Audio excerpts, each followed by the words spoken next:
Buenos días a todos, a todas, bienvenidos a este encuentro online tan esperado.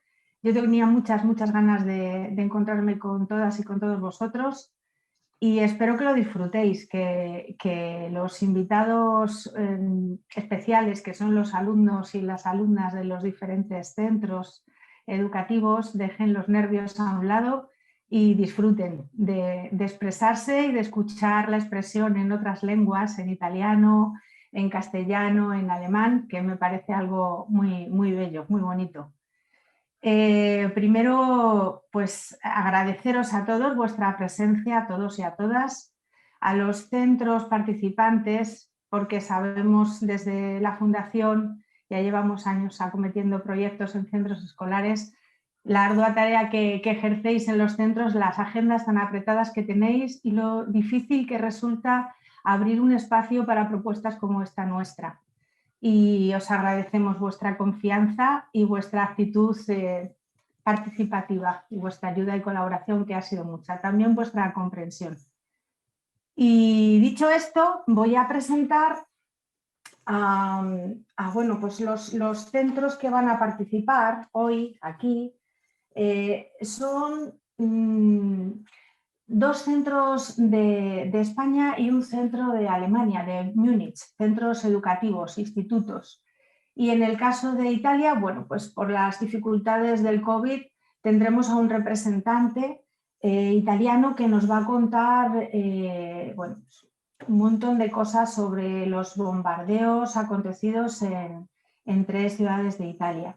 Pero no contaremos con la participación de alumnos y alumnas, pero sí voy a presentar a los centros que van a participar. Y tenemos desde el María Teresa Gymnasium, que está en Múnich, a Matías Benjenke, que es el profesor aliado que se ha puesto a dirigir el proyecto con el grupo alemán. Y como vocales tenemos a Liu, a Olivia y a Connor. Bienvenidos y muchas gracias. Desde Madrid, el Centro Cultural Palomeras nos apoya, también llevamos años trabajando con ellos en otros proyectos. La profesora guía que se enrola y nos lleva a todos hacia adelante es Ana Molero. Y Raúl, que está en la parte técnica colaborando, muchas gracias también, Raúl. Victoria Pastor Sánchez y Xavier Rubia Coronel serán los dos alumnos vocales de cuarto de ESO. En el Instituto Arcipreste de Ita, que es un instituto muy cercano para mí, también aquí en el barrio de Vallecas, en Madrid, como vocales tenemos a Douae Anruzzi, Claudia Pérez, Diego Miel Coello y Alison Rodríguez. Y luego, como profesores colaboradores, aquí bueno, se han implicado un montón de personas, estamos agradecidos por ello. Asier Lafarga, Valentina Bouzada, Soledad Tobar, José María Jiménez, Laura Pérez, Luis Carrasco y Paloma Vázquez. Y hay diferentes participaciones porque en cada centro educativo abordan el proyecto desde materias distintas, de ahí que en algunos colaboren una serie de profesores u otros. Bueno, pues sin más paso la palabra a José María Uría.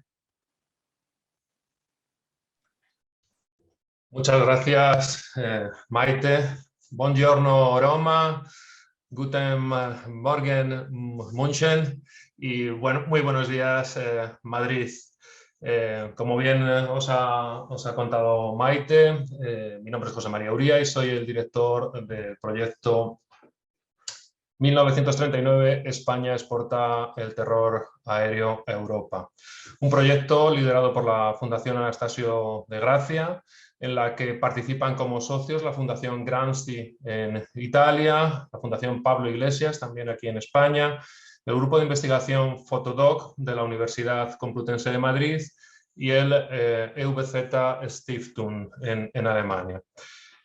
Os doy la bienvenida a todos y a todas a este encuentro internacional que bajo el título de la huella común quiere reflexionar sobre la memoria que compartimos en el origen de la estrategia terrorífica de los bombardeos aéreos sobre la población civil europea. Paradójicamente y tristemente, en estos días nos encontramos ante el riesgo de una nueva gran guerra en Europa, en un juego frívolo entre las potencias, ¿no? Un enfrentamiento terrible que, de llegar a producirse, como ha expresado recientemente el alto representante para la Unión Europea en Asuntos Exteriores, José Borrell, podría marcar el futuro de la humanidad si llegara a producirse. Por eso este pequeño encuentro nuestro hoy cobra más sentido que nunca.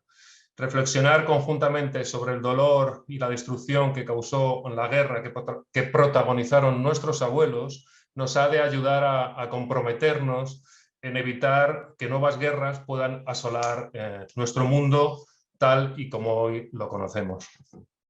Para terminar, quiero subrayar la calidad de todos los trabajos que durante los meses atrás se han presentado y agradecer a todos los alumnos y alumnas su colaboración y ganas de saber.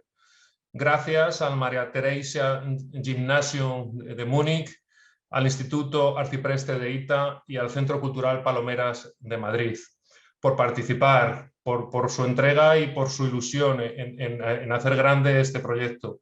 Y gracias especialmente a los docentes Matías Bellenque, Ana Molero, Asier Lafarga, Valentina Bouzada, Soledad Tobar, José María Jiménez, Laura Pérez, Luis Carrasco y Paloma Vázquez, por abrir las puertas de sus aulas a esta experiencia con la que, entre todos, construimos una Europa por la defensa de la paz. Gracias también a Gianluca Fiocco y a la Fundación Gramsci, que nos trasladará el testimonio de lo ocurrido en Italia. Y por último, mi agradecimiento más profundo a Maite Molina, conductora y coordinadora de toda esta actividad. Y ya sin más, continuamos. Muchas gracias. Pues vamos a empezar dándole la palabra a Gianluca Fiocco, representante de Italia. Él es gran conocedor de la historia y nos va a hablar sobre los bombardeos en 3 ciudades italianas. Y luego daremos paso a contar todas las investigaciones, pesquisas que habéis hecho los estudiantes de Múnich y de España. Así que bienvenido, Gianluca, muchas gracias por estar. Buenos días, muchas gracias a vosotros. Estoy muy feliz por esta invitación. Y os traigo también los recuerdos de la Fundación Gramsci, de su presidente, de su director. Es un gran honor para mí participar en este proyecto, tomar parte, porque es muy importante. Saludo a todos los participantes y empiezo a hablar de mi tema, que concierne los bombardeos contra las ciudades italianas durante la Segunda Guerra Mundial. Pues a lo largo de esta gran guerra, el territorio italiano fue golpeado por bombardeos masivos, experimentando junto a Alemania y Japón los efectos de la enorme potencia de destrucción alcanzadas por las fuerzas aéreas de Inglaterra y Estados Unidos. Sin embargo, con respecto a los otros dos países del pacto tripartito, Alemania y Japón, Italia vivió sufrimientos y destrucciones menores. Según las estadísticas, los civiles italianos muertos debajo de las bombas fueron alrededor de 1/10 de las víctimas alemanas, y los cascos antiguos de las ciudades italianas no fueron asolados y quemados como ocurrió en Alemania. A pesar de esto, debido a la inferior solidez del frente interno, Italia se rindió mucho antes que Alemania. Y en esta rendición, el peso y el temor a bombardeos aéreos tuvieron un papel muy relevante. Al igual que Alemania, también para Italia 1942 fue el año en que la británica Royal Air Force empezó a aplicar la estrategia del bombardeo de saturación, realizado por centenares de aviones bombarderos pesados, cuatrimotores, lanzados contra una sola ciudad para alcanzar el mayor efecto de destrucción. Era una estrategia que trataba de golpear la moral de los civiles con conciencia, quitándole el sueño y la casa, desmantelando infraestructuras urbanas e impidiendo de cualquier manera la prosecución de la vida ciudadana. El debut de esta técnica fue en el otoño de 1942 contra las ciudades del Triángulo Industrial, Milán, Turín y Génova, es decir, la zona donde se concentraba la producción bélica nacional. Estas incursiones contra la ciudad del norte de Italia tuvieron efectos psicológicos muy notables en una población ya afligida por las malas noticias que llegaban de los frentes de guerra, muy hambrienta por un racionamiento alimentario insuficiente e indignada por los fenómenos de especulación y corrupción que implicaban también a exponentes del régimen fascista. Y la facilidad con que la aviación enemiga alcanzaba sus objetivos sin que las defensas aéreas o la aviación de caza pudiera hacer algo para repelerla, consolidó la convicción de que Italia no tuviese los recursos para ganar la guerra y que habría sido necesario salir del conflicto cuanto antes. Los informes de las autoridades y de sus fuentes nos muestran el pánico y la desesperación suscitados por los bombardeos. En Génova se registraban numerosas víctimas por la multitud que se había amontonado en la entrada de los refugios. Las personas aterrorizadas se habían quedado aplastadas en la muchedumbre. Y en las varias ciudades golpeadas, los refugios eran claramente insuficientes y esto hizo que aumentase el enfado popular. Y durante años la propaganda había magnificado la eficiencia de los preparativos antiaéreos, garantizando que en caso de guerra la población habría estado protegida. En realidad, la Unión Nacional por la Defensa Antiaérea, creada en 1934, solo había impreso folletos con sugerencias y organizar ejercicios escenográficos para los telediarios. Un régimen que se había alimentado del mito de la guerra y que en la guerra había localizado la vida de la futura grandeza de Italia, pero en el momento en que la palabra había pasado a las armas, se había revelado trágicamente impreparado. Las bombas dieron un golpe muy duro a la ya muy poca credibilidad del régimen fascista. Decía una nota informativa de la policía política sobre Milán. Falta absoluta de bomberos y medios de transporte, como también de equipos para el desaterramiento y al desescombro de las ruinas. La población está indignada por la falta absoluta de cualquier servicio y porque las autoridades se han demostrado totalmente impreparadas con cualquier intervención útil y tempestiva. La gente se pregunta, ¿dónde está la organización de los equipos de rescate? Y este es un informe del 5 de noviembre de 1942. En Milán, acciones de bombardeos coincidieron con las celebraciones programadas para el 20 aniversario de la marcha sobre Roma. Hubo una gran indignación entre los civiles por el hecho de que los soldados hacían desfiles en lugar de ir a excavar en los diferentes puntos de la ciudad donde se creía que todavía hubiese gente viva debajo de los escombros.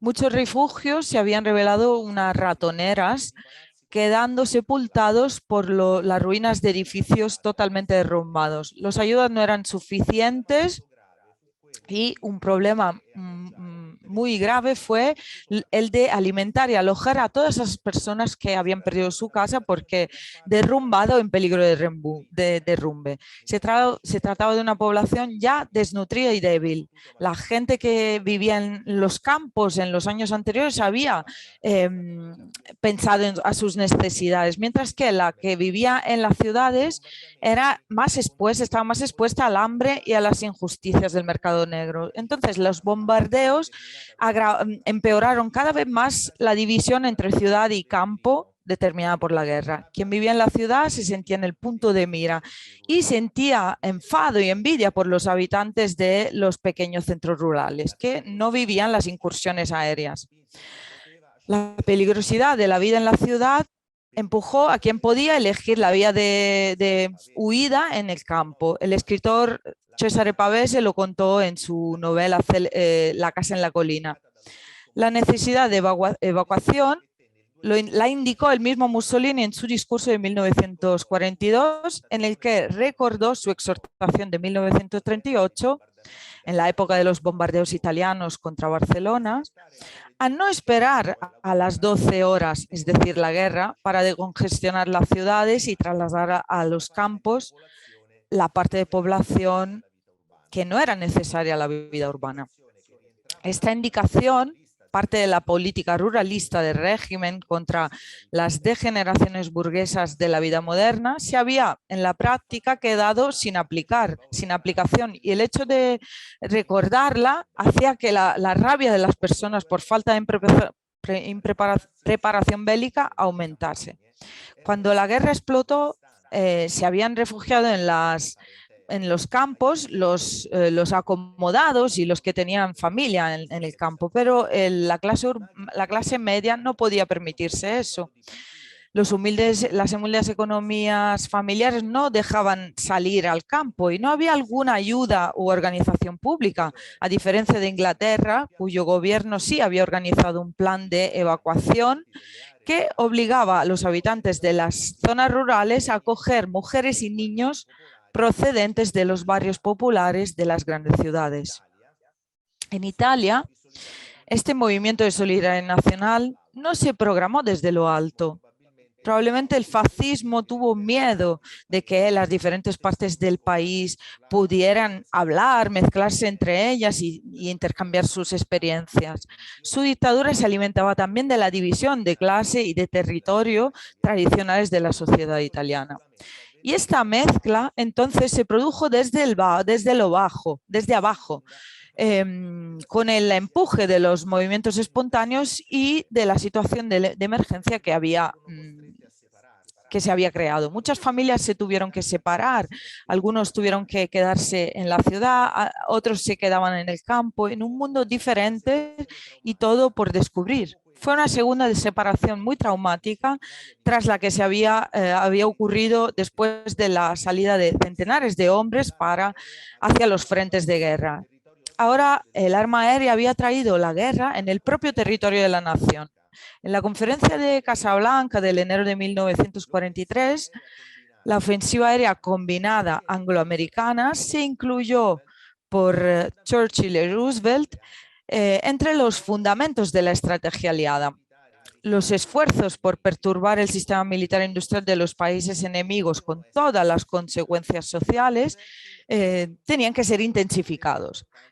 Churchill habló en público de la importancia de esa forma de guerra, diciendo que no hay consenso sobre el hecho de que el arma aérea sea suficiente para provocar el colapso en Alemania y en Italia. Entonces vale la pena tentar el experimento, incluso porque eso no excluye otros métodos. Y mientras el primer ministro británico se exprimía en estos términos, en la prensa de su país se estaba produciendo un debate con la participación de los lectores sobre la oportunidad de bombardear o no Roma para doblegar a la resistencia italiana, en la fase en que se vislumbraba un desembarque aliado en las costas de la península. Un lector contrario al bombardeo de Roma decía: ¿seremos nosotros a imitar los bárbaros que saquearon Roma? Si esto tuviera que ser nuestro objetivo de guerra, no nos hagamos ilusiones sobre lo que será el juicio de la historia. A esas preocupaciones se oponían consideraciones enaltecedoras del carácter resolutivo del arma aérea. Cuanto antes, decía otro lector, transformemos las poblaciones de Roma en Berlín en refugiados temorosos y cansados por la guerra, lo que ellos intentaron hacer con los habitantes de otras capitales, antes terminará este conflicto. Como es sabido, prevaleció la elección de golpear desde lo alto a la ciudad eterna, a pesar de las dudas vinculadas con la preservación de su patrimonio artístico y arqueológico y a la presencia de la Ciudad del Vaticano. La acción se asignó a la aviación estadounidense, que practicaba el bombardeo diurno de precisión, a pesar de que esto no impedía que enteros barrios fuesen golpeados cuando se encontraban dentro o cerca de los perímetros del lanzamiento preestablecidos. Y fue lo que ocurrió en Roma el 19 de julio y luego el 13 de agosto de 1943, cuando barrios muy poblados se encontraron investidos por un auténtico diluvio de bombas. El 19 de julio, entre las zonas más afectadas, estaban el barrio popular de San Lorenzo, cerca de una importante estación ferroviaria, el barrio Tiburtino, Prenestina y Latina. El ataque se produce en pleno día y golpea una ciudad sin defensa y totalmente impreparada. Se había creado la convicción de que los aliados habrían ahorrado a la ciudad del Papa, tanto que la población no se había evacuado en absoluto. Y el despertar de estas ilusiones fue traumático. Muchos edificios se derrumbaron mientras que los inquilinos se encontraban en los balcones o en las escaleras. La alarma antiaérea no saltó o lo hizo con retraso. Todos los testimonios de los sobrevivientes hablan de estruendos desgarradores, de bloques de casas que volaban, de un polvo que impedía respirar y de la sensación que ningún refugio fuese posible ante tal diluvio de artefactos explosivos.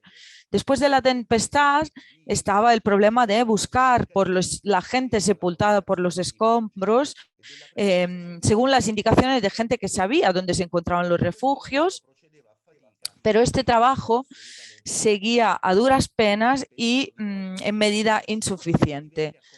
Había el peligro de derrumbes repentinos y de entrar en contacto con bombas inexplodidas.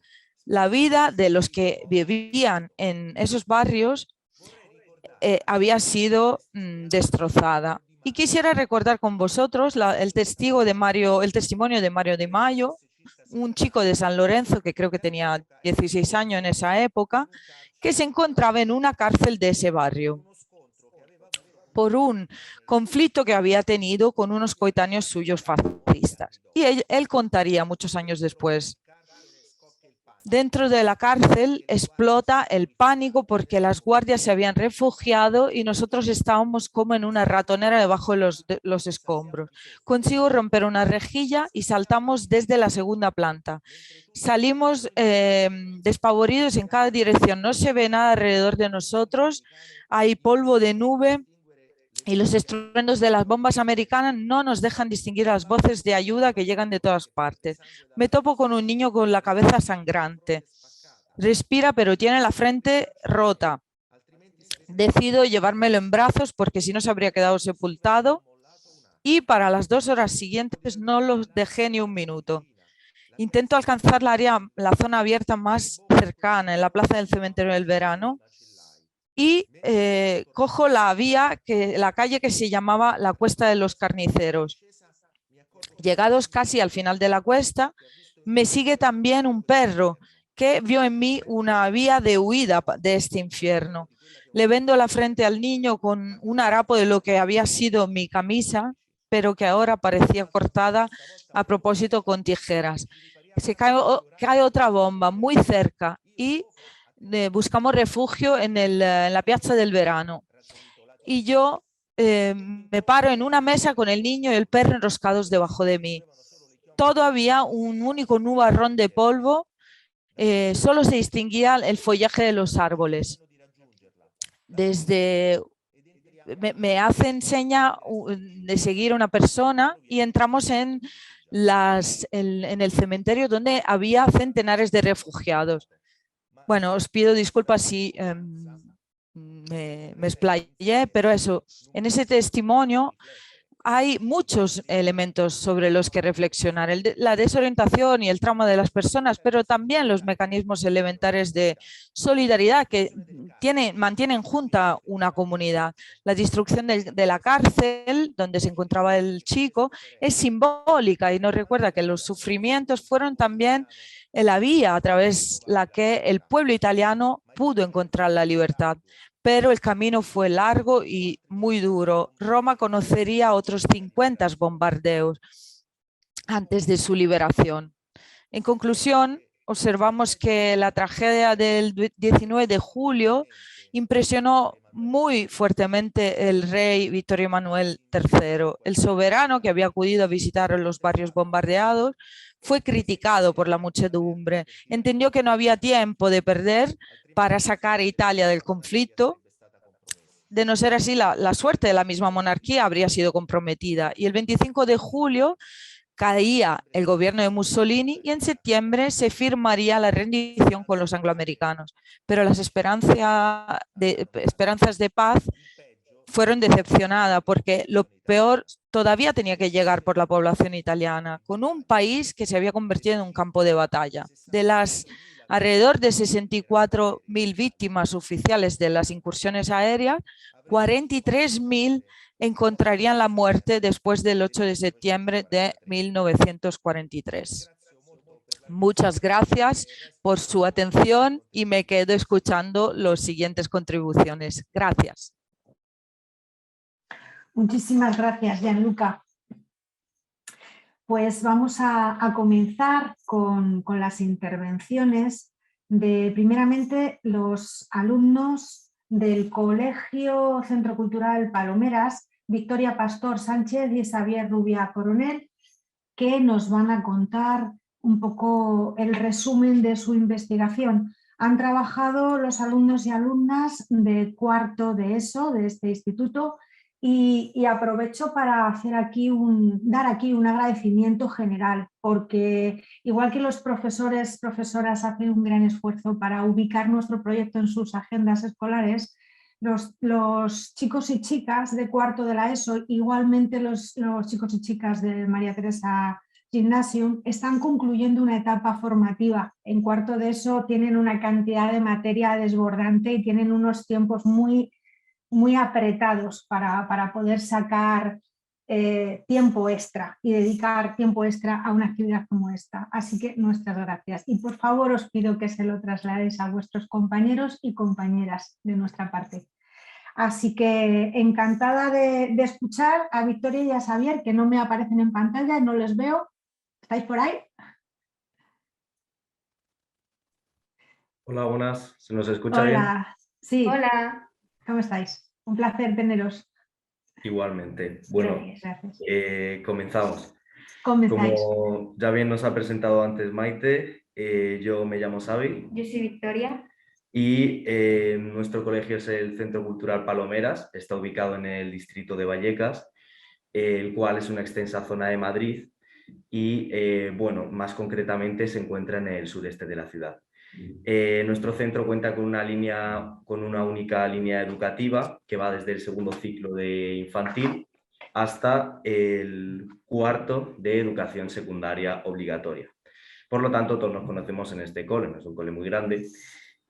Y por lo tanto, nosotros, cuarto de la ESO, somos los más mayores de todos. Vamos a contaros lo que hemos estado investigando y reflexionando. Primero, una pequeña introducción general e histórica. Nuestra investigación se centra en los sucesos acontecidos en la Guerra Civil, concretamente en Madrid, justo antes de la Segunda Guerra Mundial. En nuestra ciudad se produjeron una serie de pruebas de armamento contra la población civil por parte del ejército sublevado en contra del gobierno de la Segunda República Española y por parte de la Legión Cóndor de la Alemania nazi y de la Aviazione Legionaria por parte de la Italia fascista. No solo ocurrió en Madrid, también en otras zonas del país como País Vasco, Málaga o Extremadura. Sin embargo, el caso de Madrid es aún más importante debido a que fue la primera capital europea en la que se realizaron las primeras pruebas armamentísticas, tanto como por artillería, que se realizan de forma terrestre, como por bombardeos, que se realizan de forma aérea con los Junkers 52, que es un tipo de avión. El objetivo de estos bombardeos es provocar un efecto moral, era provocar un efecto moral en la población de Madrid y así provocar una rendición rápida de la capital del país y por lo tanto del gobierno.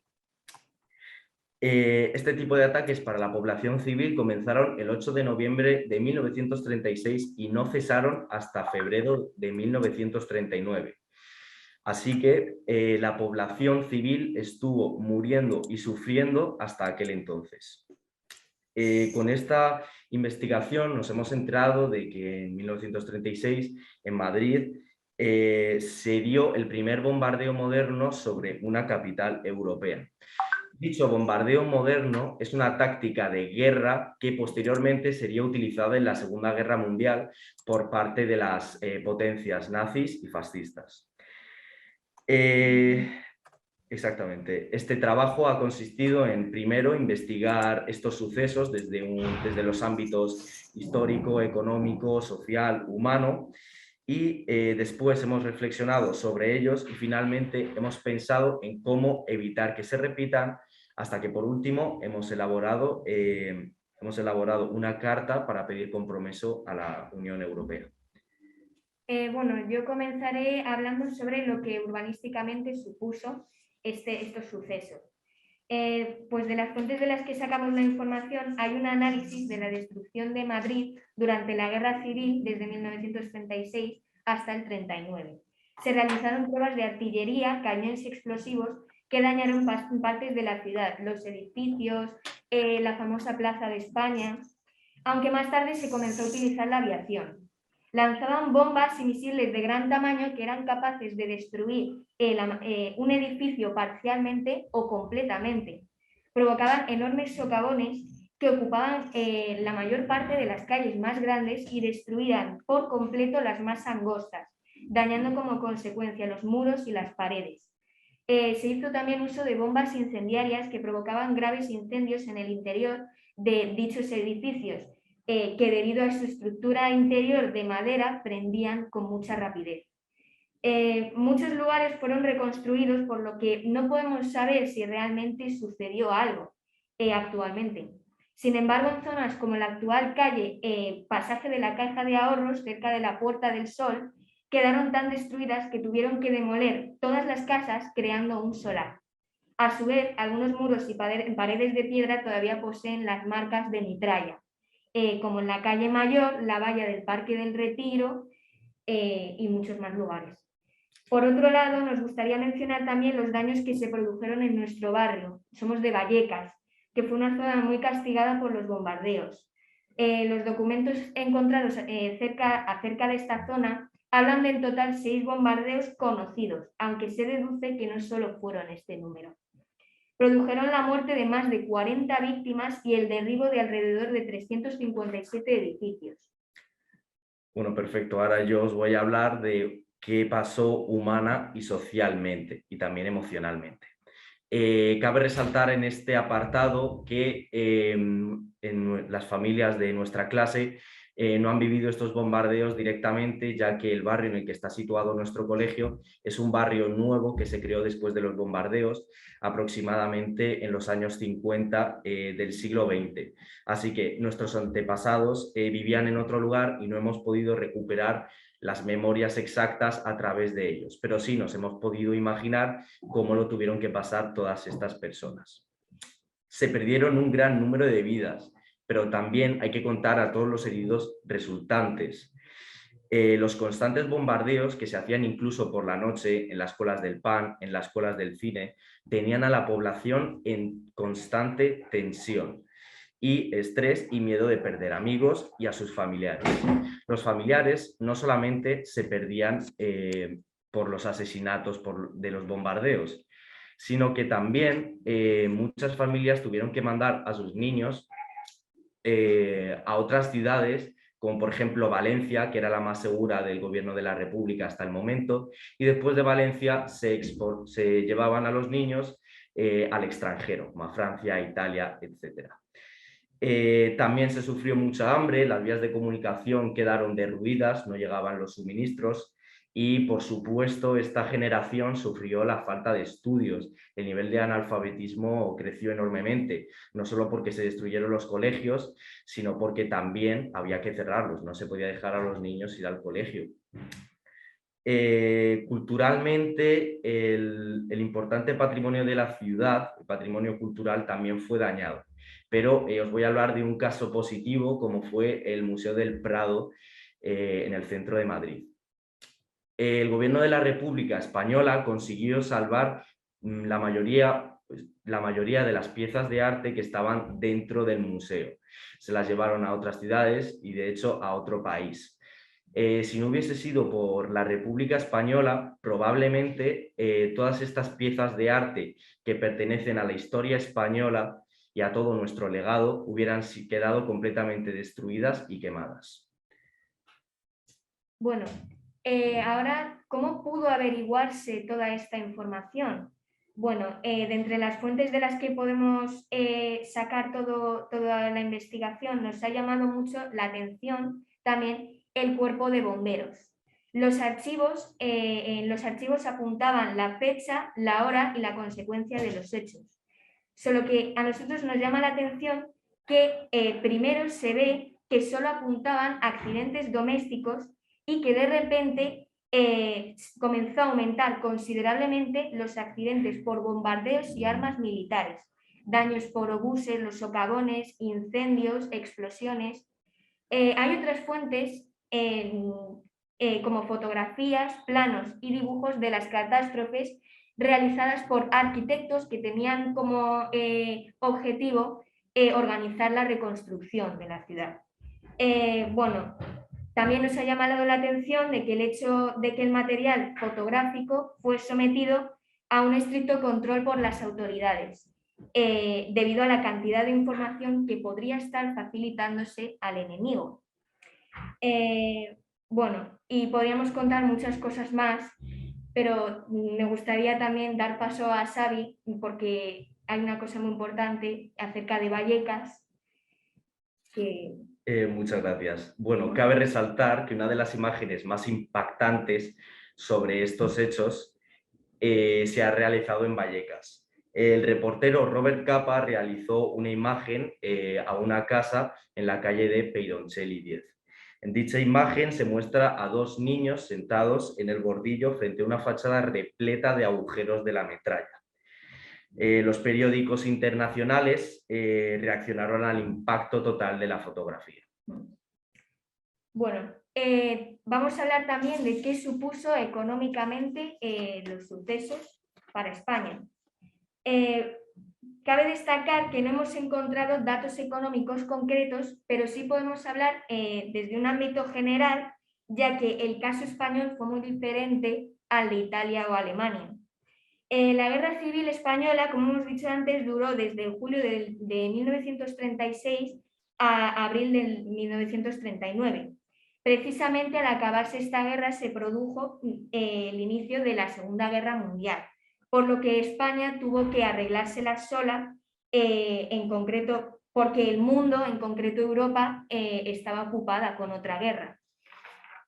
Bueno, cuando la Segunda Guerra Mundial en el 45 acaba, España seguía arruinada y además quedó aislada internacionalmente. Europa también estaba en ruinas, pero desde Estados Unidos se hizo un programa de ayudas para la recuperación económica de Europa, conocido como el Plan Marshall. Tras la Primera Guerra Mundial se decidió no cometer el mismo error y a los perdedores, Alemania e Italia, se les incluyó en el plan de recuperación y se les dio dinero, se les proporcionó ayudas. España, en cambio, quedó fuera, no había participado en la Segunda Guerra Mundial y se la consideraba hija de los totalitarismos alemanes e italianos.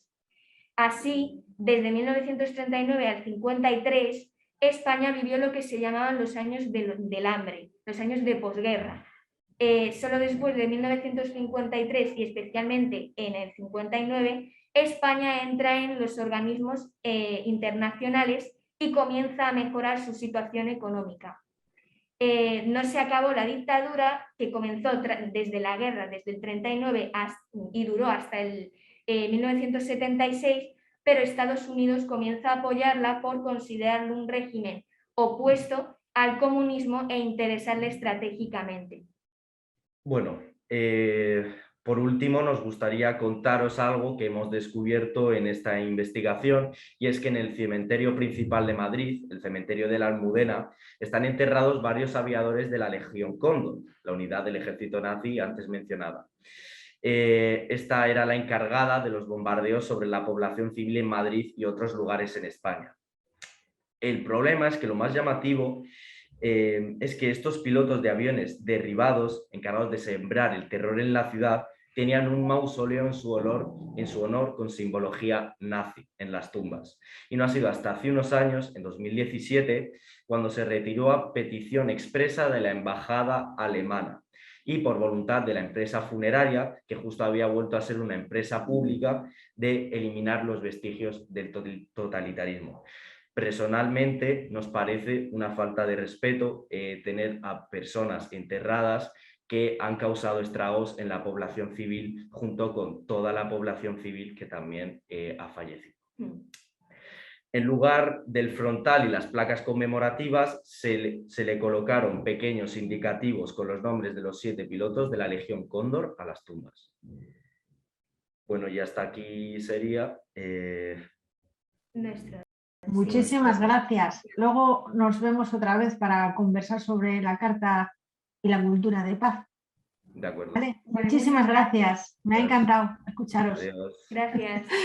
Hasta dentro de un poquito. Adiós. Pues voy a dar la palabra, después de escuchar a esta maravillosa investigación de estos alumnos del Centro Cultural Palomeras, al María Teresa Gymnasium y en concreto a Liu, Olivia y Connor, que nos van a contar cómo han sido los bombardeos en la ciudad, bueno, en Múnich, y nos van a contar su experiencia de investigación. Y hasta que salgan y les vea por la pantalla, que todavía no les veo, pues os voy a comentar que aunque el proyecto es igual y se ha presentado de manera común a todas las partes, a todos los centros educativos participantes, pues cada profesor, profesora o cada centro ha dado un poco un tinte particular, ¿no? Tanto en los trabajos artísticos o bueno, un poco en la guía de la investigación. Y bueno, pues que es maravilloso también contar con esta pluralidad. No os veo ni a Liu, ni a Olivia, ni a Connor. ¿Estáis por ahí? Ja, Hallo. hört man uns? Hola, qué bien. Ja, hallo. Hola. Hola, hola. Estaba encantada de conoceros porque a los alumnos de España he tenido el gusto de trabajar con ellos en aula, pero a vosotros no os conocía y tenía muchas ganas de veros. Bienvenidos. Adelante, nos podéis contar Ja, wir libremente. freuen uns auch. Vielen Dank. Okay, also hallo. Wie gesagt, Hola. wir sind Schüler aus Como decía, somos alumnos y alumnas de Múnich, del Instituto María Teresia.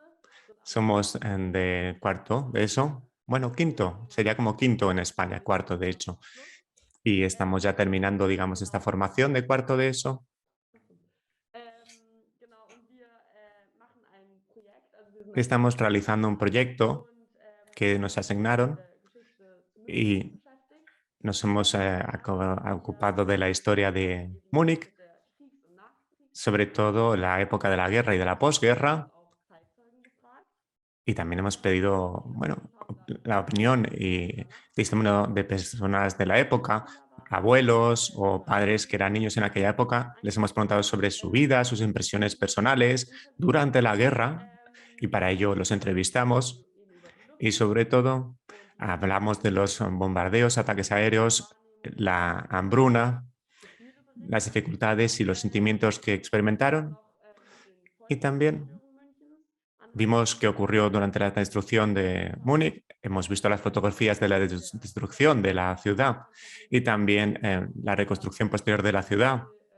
Y estuvimos pasando por el barrio, mirando los edificios de nuestra zona para ver los cambios. En Múnich hubo muchos ataques aéreos.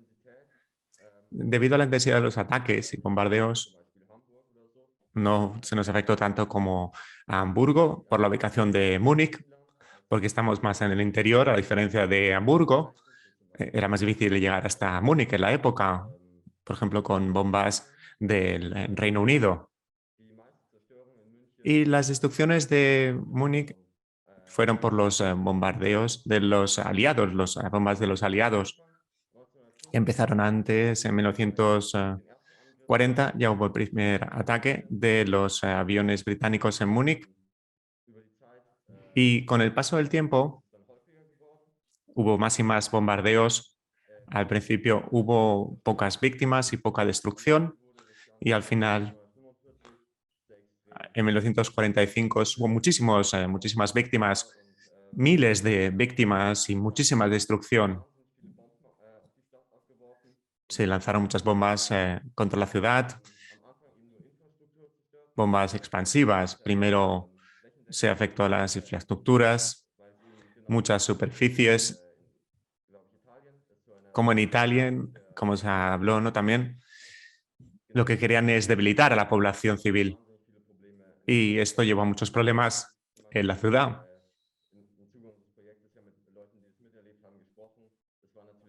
Por ejemplo, afectó muchísimo a las personas que perdieron todo su patrimonio, todo lo que tenían en la época. Hubo problemas también de suministro, no recibían más de comida. Muchas personas tenían a familiares y amigos que perdieron la vida y fue un gran lastre para la población de la época. Y fue emocional, muy emocionante hablar con los testimonios presenciales de la época. Fue muy emotivo y realmente nos pudieron narrar muy bien las historias para entender mejor a las víctimas de la guerra, ¿no? Porque si no, si alguien lee algo, resulta ser muy poco personal. Hablamos con varias personas y entonces nos quedó claro que una guerra para todos y cada uno de nosotros tiene unas grandes repercusiones negativas. Y las personas de la época que entrevistamos hablaban de muchas necesidades cuando nos contaban sus experiencias.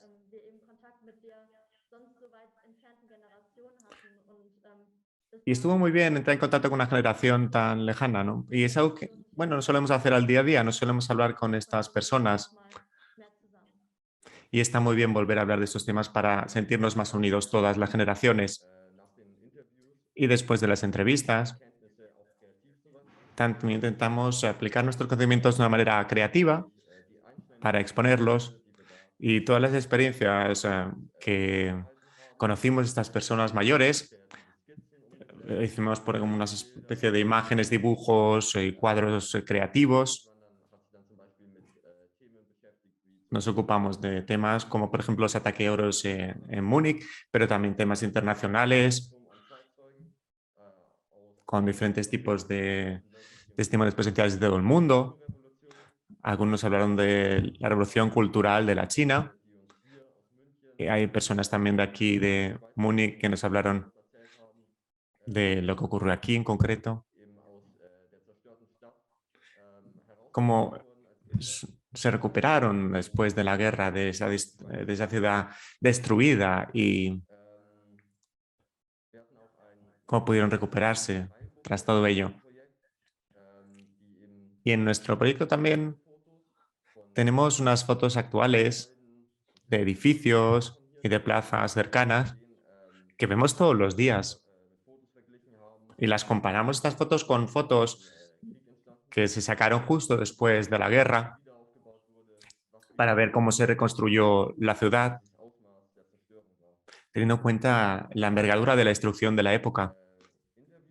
Y todas estas entrevistas que llevamos a cabo, las fotografías, las imágenes, todo, los dibujos creativos, pues luego queremos incluirlos en un archivo y los pondremos quizá en una página web para que sirva para la escuela, también para los profesores, para que puedan acceder a esa web y puedan aprovechar esa información.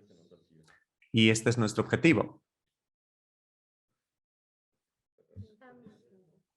Sí.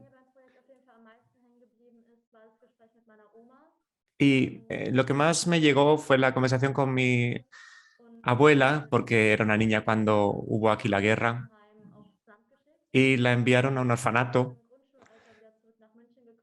y después volvió a Múnich una vez que ya había terminado la guerra, salió este orfanato, volvió a Múnich y me habló cuando volvió y que vio que las calles cuando volvió era totalmente diferente, que eso realmente le afectó mucho, me impresionó muchísimo.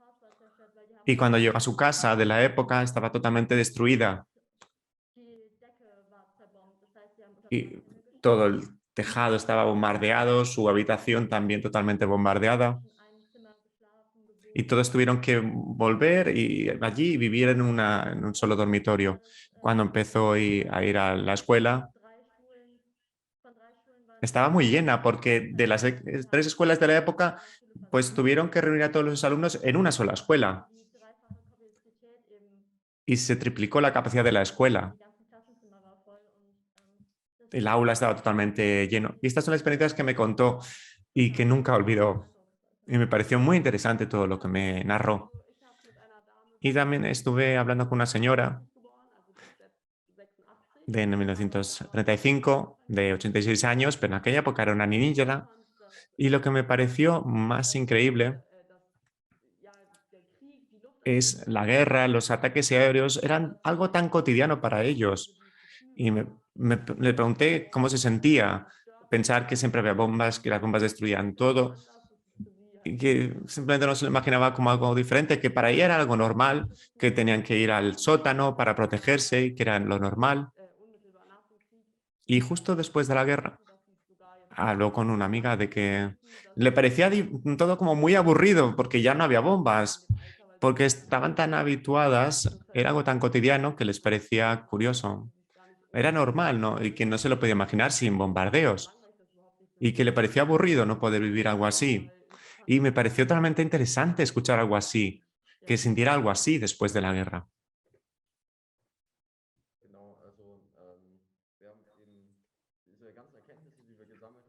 Bueno, todos los conocimientos que hemos recabado, pues lo hemos plasmado por escrito, hicimos fotografías, las enviamos, creo que también recibir las fotografías, se las enviamos, si no me equivoco, y también hemos redactado las historias, las hemos plasmado por escrito, todo lo que nos contaron, y este era el objetivo en definitiva. Y una historia sobre las personas a las que entrevisté. Lo que me pareció muy interesante es que cuando, por ejemplo, mi madre cuando era pequeña estaba con su madre, mi abuela quería decir estaba con su madre, y Hitler de hecho me contó que quiso acariciar a su niña, pero que apartó la niña, ¿no? Porque Hitler quería acariciarla y la apartó. Y bueno, después la persona, no la niña, digamos, le habría gustado que la acariciara porque, bueno, era como una experiencia que le habría gustado vivir, ¿no? Pero no pudo ser testigo de todo lo que ocurrió. Y me parece muy interesante, en definitiva, porque,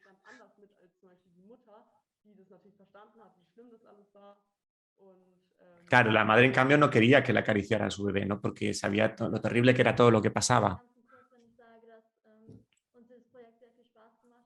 Bueno, en definitiva, quiero decir que el proyecto nos divirtió muchísimo, que hemos aprendido muchísimo.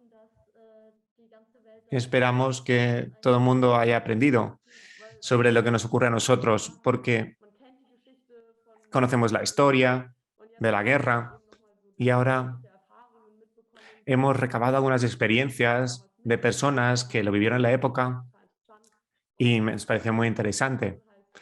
Y lo grabamos todo. Bueno, son vídeos en alemán, pero uno se lo puede escuchar si quiere. Y es muy bonito. Pues fue muy bonito mantener este intercambio y saber todo lo que vivieron. Y nada más. Muchas gracias por la atención a todos y todas. Lo lamentamos, pero no lo veíamos muy bien porque estaban utilizando mascarilla, pero no queríamos pedirles que se la quitaran. Hicimos todo lo posible. Muchísimas gracias. Un placer escucharos y muy emocionante lo que contáis. Deciros que efectivamente todos vuestros trabajos y los de los otros compañeros y compañeras de los institutos españoles van a estar expuestos en esta página web de la que luego hablará mi compañero José María Uría.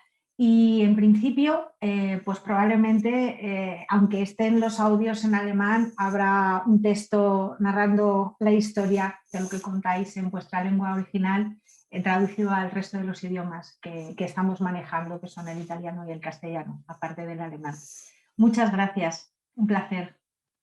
Voy a dar ahora la palabra al tercer instituto, que es el IES Arcipreste de Ita del barrio de Vallecas, en Madrid. Hola, ¿cómo estáis? Bienvenidos. ¿Estás Hola. tú? ¿Qué eres? ¿Cómo te llamas? Cuéntanos. Dúa. Doa. Un Dúa, placer. Dúa. Dúa. Perdona, estaba yo anoche diciendo cómo se pronunciará, leyéndolo de muchas formas. Pues un gusto verte y te estamos escuchando con atención. Bueno, buenos días. Hola a días. todos. Somos el Instituto Arcipreste de Ita de Entrevías, que Entrevías es un barrio de Madrid. Se llama así porque está rodeado por vías del tren. Es un barrio de clase obrera, con población local e inmigrante. Es de los que tienen menor renta per cápita en Madrid y tiene fama de ser un barrio conflictivo. Pero la vida en su interior es tan normal y cotidiana como la de cualquier otro barrio en el sur de Madrid. En Entrevías hay un descampado que seguramente sea el último trozo de tierra sin reedificar, tras los bombardeos de la Guerra Civil. En el suelo todavía queda enlosado de principios de siglo, roto por las bombas. Allí los vecinos han puesto una placa que dice Plaza de Fotógrafo Robert Capa. El motivo es que muy cerca se encuentra la famosa casa de Pieroncelli 10, que aparece una de las fotografías más celebradas del famoso fotógrafo. La fotografió en 1936, justo después de ser bombardeado el barrio. Los agujeros en la fachada del ladrillo de Pieroncelli que se ven en la foto siguen allí, a pesar de que el dueño del edificio intentó taparlas con yeso para evitar que el lugar fuera identificado y poder tirarlo y construir encima. El dueño quería hacer dinero ocultando la memoria del barrio, pero la ciudad ha decidido preservar ese edificio. Los estudiantes de cuarto de la ESO del Arcipreste de Ita no sabíamos demasiado sobre los bombardeos y ha sido muy interesante estudiarlo. Como hoy en día en Madrid vemos todavía actitudes de odio y contra la cultura de la paz. Ha sido muy interesante estudiar lo que pasó en los años 30. Ya que pueden observarse muchos paralelismos con la actualidad. Frenar el avance del fascismo sigue siendo hoy una responsabilidad de toda la ciudadanía. Además, el alumnado del Instituto Arcipreste de Ita es muy diverso. En las aulas hay personas de distintas culturas, países, religiones y lenguas diferentes, con la que para nosotros es muy importante posicionarnos contra el racismo, la xenofobia, la discriminación y contra todas las actitudes de violencia y de odio. Hemos aprendido en este proyecto que hay 3 tipos de violencia: la violencia directa, la violencia estructural y la violencia cultural. La violencia directa consiste en hacer daño a una persona atacando su cuerpo, su mente o sus bienes materiales. En el caso histórico hemos estudiado, había un gran nivel de violencia directa. Las bombas que caían desde los aviones explotaban directamente sobre la ciudadanía. Afectaban a sus cuerpos, a su salud y a las cosas que poseían o usaban.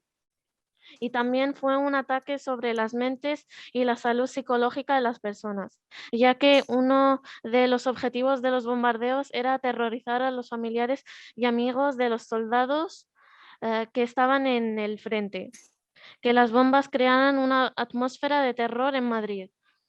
Además, también hemos observado cómo los bombardeos tuvieron consecuencias muy negativas en el futuro inmediato, ya que surgieron nuevas técnicas de ataque y se aprendió a usar bombas incendiarias que destruían edificios enteros, fábricas, fábricas que están en la base de la economía de los países. El ejército alemán pudo entrenarse para la inminente Segunda Guerra Mundial, donde la población civil volverá a sufrir muchísimo y volverá a haber niveles altísimos de destrucción. La violencia estructural que tiene que ver con la discriminación a las personas dependiendo de su identidad y de su posición social. También estaba muy presente en el momento que hemos estudiado en este proyecto. Era distinto que podían hacer y sé que les permitía hacer unas personas, que hemos estudiado en el proyecto. Era distinto que podían hacer y que se les permitía hacer a unas personas o a otras, dependiendo de su estatus social, género o lugar de procedencia. En el escenario social donde ocurrieron los bombardeos, por ejemplo, era distinto vivir en un barrio burgués que sufrieron menos los bombardeos que en zonas más populares. Además, los ricos tenían medios para huir de la ciudad o desplazarse a otras viviendas fuera de las zonas con riesgo de ser bombardeadas. Que en zonas más populares. Entonces, a ver. Era una sociedad con mucha estratificación social y en la sociedad de la época había mucho clasismo. Las personas eran discriminadas por su clase social y hemos estudiado cómo esto es importante sobre todo para entender las causas que estaban detrás de los actos de violencia directa que se cometieron sobre la población. Por ejemplo, hay que tener en cuenta que había mucha miseria y que los jornaleros y obreros cobraban poco dinero. Su descendencia difícilmente iba a tener mejores oportunidades que la de sus padres.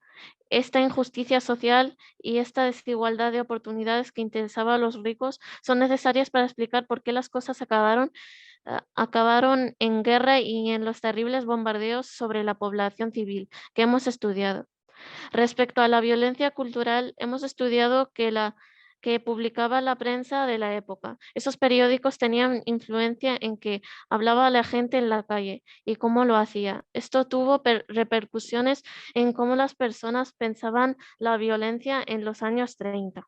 La violencia cultural consiste en transmitir el mensaje de que es normal o inevitable resolver los conflictos mediante una respuesta violenta, que esa es la única solución. Por eso, hemos concluido que los bombardeos sobre Madrid tienen mucho que ver con los discursos políticos y sociales de la época. En el clima político previo a los bombardeos había personas que apostaban por la educación, la paz y la democracia. Y también se votó libremente y se hicieron progresos como el voto de la mujer y los intentos de garantizar la igualdad de los ciudadanos ante la ley. Pero muchas personas fomentaban una cultura violenta. Esta violencia cultural está relacionada con la violencia estructural de la que hablamos, que a su vez relacionada con la sociedad no estaba preparada para hacer frente a las ideas fascistas, ni para corregir el clasismo de la época, ni las situaciones de la injusticia social. Por eso, hemos concluido que es importantísimo que nuestra generación sí esté preparada para afrontar estos desafíos. Por esto, toda nuestra clase ha recibido con satisfacción e interés este proyecto de la huella común de dolor, ya que nos ha permitido investigar casos que son muy importantes para entender el pasado de nuestra ciudad, Madrid, y el presente de nuestras sociedades. Gracias a este proyecto hemos profundizado en dos valores clave para la convivencia de la humanidad, el de la libertad y la igualdad. Invitamos a que se fomente de todas las personas tener libertad para pensar, expresarse y comunicar ideas libremente, siempre que no hagan daño o perjudiquen a otras personas, y que las leyes y condiciones nos afecten a todos por igual, que nadie se quede fuera y pueda ser utilizado o dañado por otro, para que todos podamos vivir una vida digna y en paz. Por lo tanto, creemos que son importantes al menos tres cosas. En primer lugar, nos parece buena idea educar en las aulas sobre la violencia y la paz. Concretamente, creemos que debería haber asignaturas específicas que hablen sobre por qué surgió el fascismo y que en las asignaturas de historia se hable de los efectos de las guerras, por ejemplo, en España de las terribles consecuencias que tuvo la conspiración militar de 1916 y todo lo que ocurrió durante la posterior guerra civil. Es importante en ese sentido que el profesorado y los libros de texto se posicionen a favor de la democracia y la cultura de la paz. contra el racismo y los discursos basados en el odio y las discriminaciones. En segundo lugar, invitamos a la Unión Europea a recordar y tener presente el dolor que supusieron las situaciones de violencia directa hacia la población civil para que no vuelvan a ocurrir nunca en nuestra sociedad y dejen de suceder en los puntos del planeta donde están sucediendo ahora mismo. En este sentido, creemos que la Unión Europea debe centrarse en evitar las guerras y no pensar en los beneficios a corto plazo, las posibles simpatías hacia quien las provoca o hacia quien pueda hacer dinero con ellas. Le pedimos que no piense en la creación de armas nuevas gastando millones de euros en nuevas tecnologías para que distintas poblaciones se maten entre ellas. No estaría de más que una vez ganadas las elecciones, los políticos firmaran un contrato con un objetivo, el de no sobrepasar ciertos límites que dañen la cultura de paz. En tercer lugar, creemos que estaría bien desarrollar o profundizar en programas de concienciación y educación contra el odio y las ideas fascistas. Para ello, pensamos que habría que tener en cuenta el poder de las redes sociales a la hora de desarrollar estos programas, para así llegar a los jóvenes y adolescentes, ya que la mayoría las usamos y es importante llegar al máximo de personas posibles. No nos olvidamos tampoco de que es fundamental educar a los adultos en el respeto a todas las culturas, religiones y formas de ver el mundo. Es muy importante luchar contra la intolerancia y contra quienes siembran odio y dolor. Desde este rincón de Europa, el proyecto nos ha ayudado a entender que en el día a día estas grandes palabras se concretan en acciones tan simples y cotidianas como escuchar, comunicarnos, sentir respeto unos por otros, valorar la vida de los demás tanto como la nuestra y no utilizar a los otros para nuestro beneficio. Tener el valor de vernos realmente libres e iguales, no acudir a la violencia y la fuerza para tratar los conflictos. Quizás así el futuro de la vida en Europa y toda la Tierra sea mejor que en su pasado. Os alentamos desde el Arcipreste de ITA a seguir en la lucha por la cultura de la paz. Bueno, pues un aplauso inmenso. Muchísimas gracias. Muchas gracias, Arcipreste de ITA, por vuestro trabajo, vuestra exposición, vuestras palabras y esos consejos sabios finales. Gracias. Pues ahora, ya que nos han contado nuestros alumnos y alumnas queridos, yo me he enamorado de todos y de todas. No sé el resto de las personas, pero yo me he enamorado en general de todos. Los conocidos más y los desconocidos también. Estoy súper agradecida de haber estado con vosotras y vosotros en este proyecto. Lo que quería comentaros es este tema último que has introducido. ¿Cómo es tu nombre? Perdona. El de la última persona que ha hablado era... Yo. Sí. Alison. Alison, vale, Alison, gracias. Pues lo que ha introducido Alison y también su compañero antes sobre cultura de paz, que es un poco, después de todas las pesquisas, toda esta investigación histórica, después de haber husmeado en lo antiguo de la guerra, los desastres, la huella de dolor, que sí que ya vemos claramente nos iguala como europeos, tanto a italianos, alemanes como españoles, por su historia, me refiero, ¿vale? Igualmente nos iguala al resto de congéneres del planeta que han vivido conflictos bélicos. Entonces, a partir de ahí, esas reflexiones y esos consejos, me hicisteis llegar vuestras cartas para la Comunidad Económica Europea, a algunos de vosotros, y todos concluían un poco en esta investigación de estos puntos últimos que has citado tú, y también incluíais o aconsejabais a la Comunidad Europea una mayor inversión en políticas de difusión para la no violencia, para la paz, utilizando redes sociales, alentando a hacer programas educativos e inclusive mencionabais en varias de las cartas esto, el que la asignatura de paz o de no violencia o de gestión de la paz y de la comunicación fuera una asignatura lectiva, pues un poco igual para todo el mundo, ¿no? Como algo que tenía que acompañarnos desde nuestras edades más tempranas hasta el futuro. Y bueno, y a partir de aquí os dejo hablar libremente, más que os dejo, os invito a hablar libremente. Si alguien tiene alguna pregunta para alguno de los compañeros, compañeras de los otros países, Italia, Alemania, España, que se pueda establecer un diálogo sobre el trabajo, lo que habéis escuchado, lo que habéis vivido. No tienes por qué ser tú, Alison, que te leo la expresión de los ojos, somos muchos. Entonces, bueno, simplemente esto, si quien quiera hacer una pregunta, hablar, compartir algo sobre esta parte de la cultura de paz. Cómo poder llegar más fácilmente a ella, por ejemplo. Ahí lo dejo. Abrís pantalla. No seáis miedosos, ni miedosas.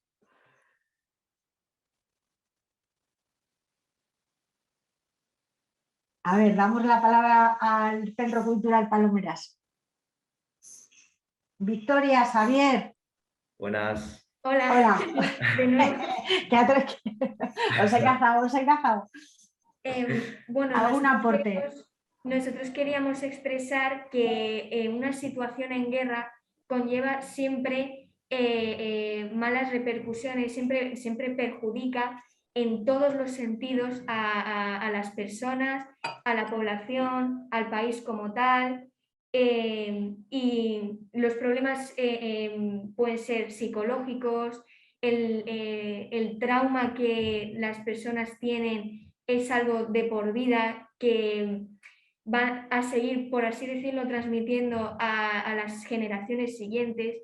Hoy en día, yo desde mi experiencia, mis abuelos pasaron por mucho. En la época de posguerra, sobre todo, fueron la peor época de la historia, se pasó muchísima hambre, las fotografías salen con aspectos completamente demacrados debido a eso y a mí me afecta muchísimo y es algo que eso nunca se va a poder, nunca vamos a poder, tenemos que aprender a vivir con ello. Claro, a nivel emocional fue un completo destrozo, pero también a muchas personas se le arrebató sus pertenencias. Yo voy a explicar el caso de mi bisabuela por parte de madre, que ella limpiaba, o sea, trabajaba en una casa de personas pudientes en el centro de Madrid, en el barrio Salamanca. Creo, o sea, no lo tengo seguro, pero creo que el hombre de la casa era doctor o abogado, profesiones liberales, por así decirlo. Y la mujer también tenía un buen puesto de trabajo. Entonces mi bisabuela limpiaba en esa casa y cuando ya se estaban calentando los entornos, estaba a punto de estallar la guerra civil, los habitantes, los huéspedes de esa casa se fueron y le dijeron a mi bisabuela que se podía quedar con la casa, que era toda suya. Esa familia se fue a Sudamérica, a Argentina, eso no lo sé al 100%, pero solamente sé que se fueron al extranjero. Mi bisabuela se quedó con la casa, pero al paso de muy poco tiempo llegó el ejército franquista y se la quitó completamente. Le quitaron la casa y tuvo que volverse a Moratalaz a seguir viviendo allí. Y se quedó sin la casa del barrio Salamanca porque fue totalmente confiscada por el ejército franquista. Nosotros pedimos en nuestra carta de compromiso que las situaciones en guerra, los conflictos son inevitables. Nosotros como ser humano es algo que siempre va a existir, no podemos ocultarlo por completo, porque esto es así, pero pedimos que los conflictos se realicen de forma diplomática, de forma pacífica, no es necesario utilizar la violencia y básicamente eso. Claro, básicamente conflictos va a haber siempre, no solo a nivel político, también a nivel social, entre tú y un amigo tuyo, al igual que entre un país y otro país. El caso es no llegar nunca a la violencia y siempre intentar arreglar estos problemas de una forma mediática mediante el diálogo y el discurso. Fomentar el respeto como tal, la educación, eso se hace siempre. Valores que son necesarios para no entrar en conflictos. Eso es. Muchísimas gracias. Doy la palabra al María Teresa Gymnasium, que por cierto, para los que no lo sabéis, lo que en España es un instituto, en Alemania es un Gymnasium.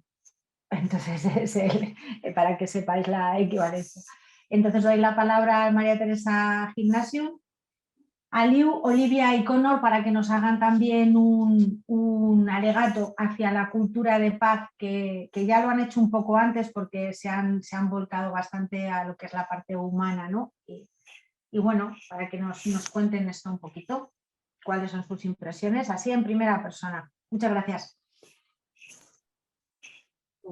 Also, gerade solche Projekte, wie wir sie gerade machen. Este tipo de proyectos, como los que estamos realizando, son muy importantes. El hecho de poder hablar con gente de otros países con la que no hubieras tenido contacto, esto ayuda a mantener la paz, a fomentar la solidaridad y la tolerancia. Cuando conoces a otras personas, aprendes más de otros países, de otras culturas, esto contribuye a evitar los conflictos internacionales, porque cuando conoces la situación del otro, cuando puedes ponerte en la piel del otro, pues evita este tipo de conflictos, tanto en el día a día como a nivel internacional.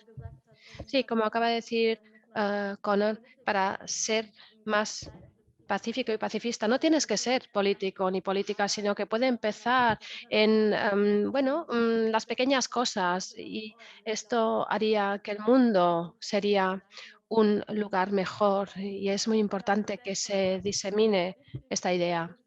Sí, yo creo que es muy importante que las generaciones más jóvenes como la nuestra también se interesen por la historia, y también es importante conocer cuál fue la experiencia de los testigos, lo mucho que sufrieron también para evitar todo esto en el futuro. Y bueno, ha sido un placer poder haber hecho este intercambio con España e Italia para saber qué hacen otros centros. Ha sido muy interesante. Sí, estos son los puntos más importantes. Creemos que estos puntos pueden contribuir a mantener la paz en Europa. Muchas gracias. Infinitas gracias. Muchas gracias. Pues doy la palabra también a los alumnos y alumnas del Arcipreste de ITA para esa conclusión, ese cierre final. Y estamos aquí, a la escucha. Es maravilloso oíros, a mí se me abre el corazón y me lo creo, ¿eh? Lo digo en serio, lo digo en serio. Me llena de esperanza escucharos. Escuchamos ahora al Arcipreste de ITA.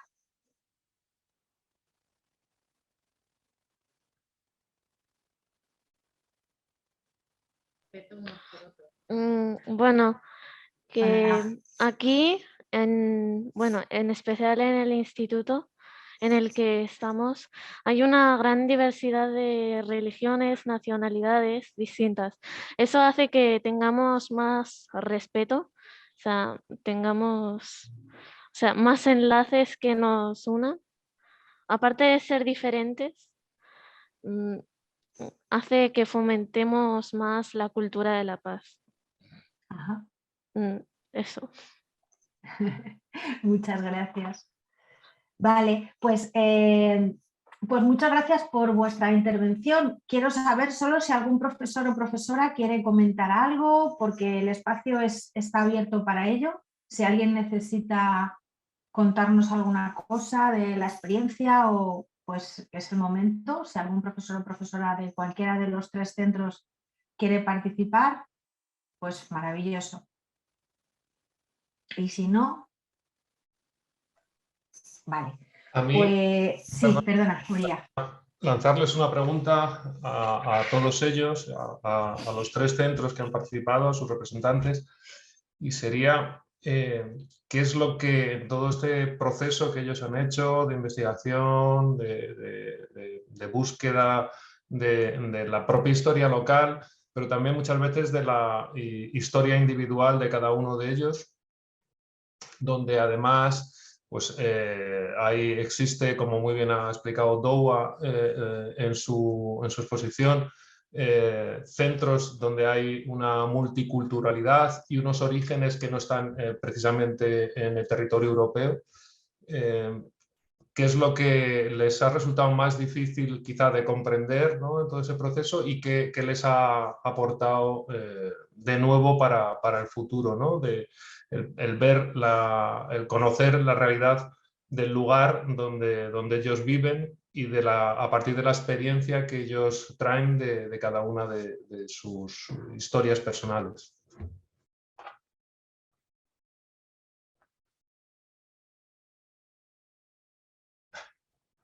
Bueno, puedo comentar algo de mi bisabuelo. Y es básicamente que él se vio forzado a trabajar para el ejército republicano y pues a veces le mandaban a hacer cosas que son muy desagradables, simplemente por el hecho de defender al pueblo y de tratar de mantener una paz. Le mandaban a hacer cosas que después había un proceso traumatizante. Entonces es para darse cuenta de que en la guerra lo pasa mal todo el mundo, tanto un bando como el otro. Y son procesos traumatizantes que después, porque yo, por ejemplo, varias veces le he preguntado a mi abuela de la guerra, de la posguerra, y por su padre, pues siempre me decía que eso era algo que era difícil y que no era muy agradable de recordar. Hasta ahí sería. Gracias.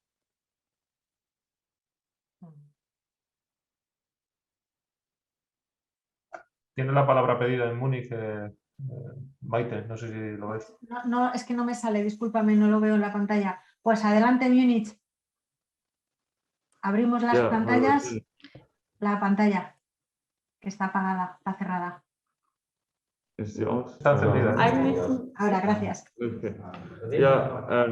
Hallo, ich bin der Antonio. Sí, soy Antonio. Nuestro proyecto también es muy multicultural. En este grupo que estamos venimos de diferentes países y también informamos de diferentes países.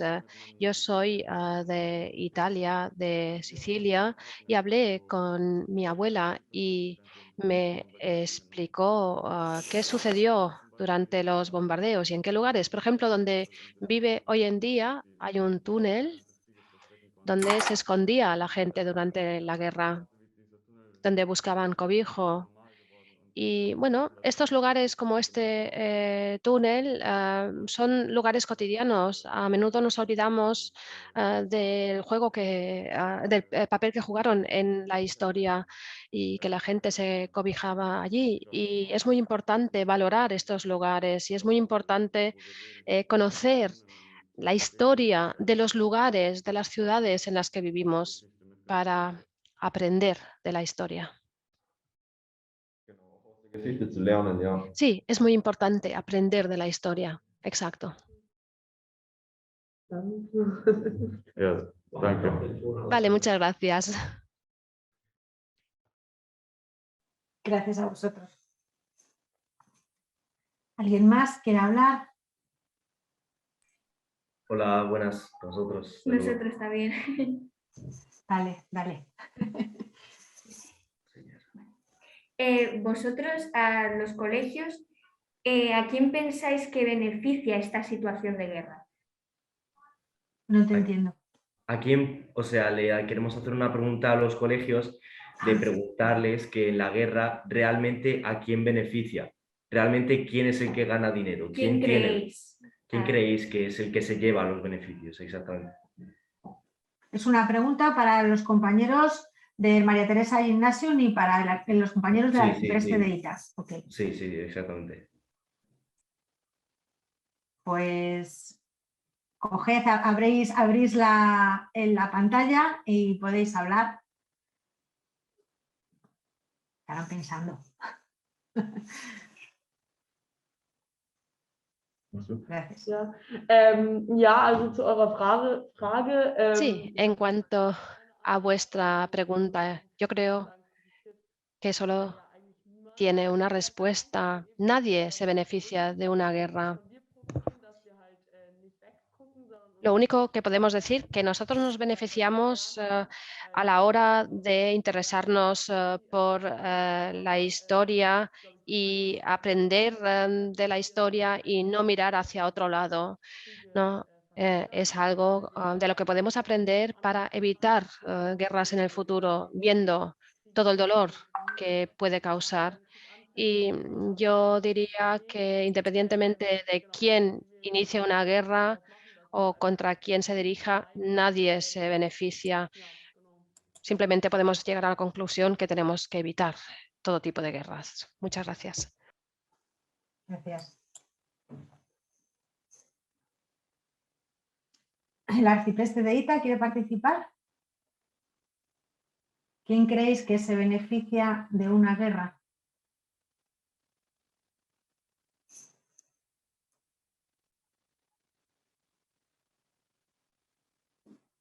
No les vemos.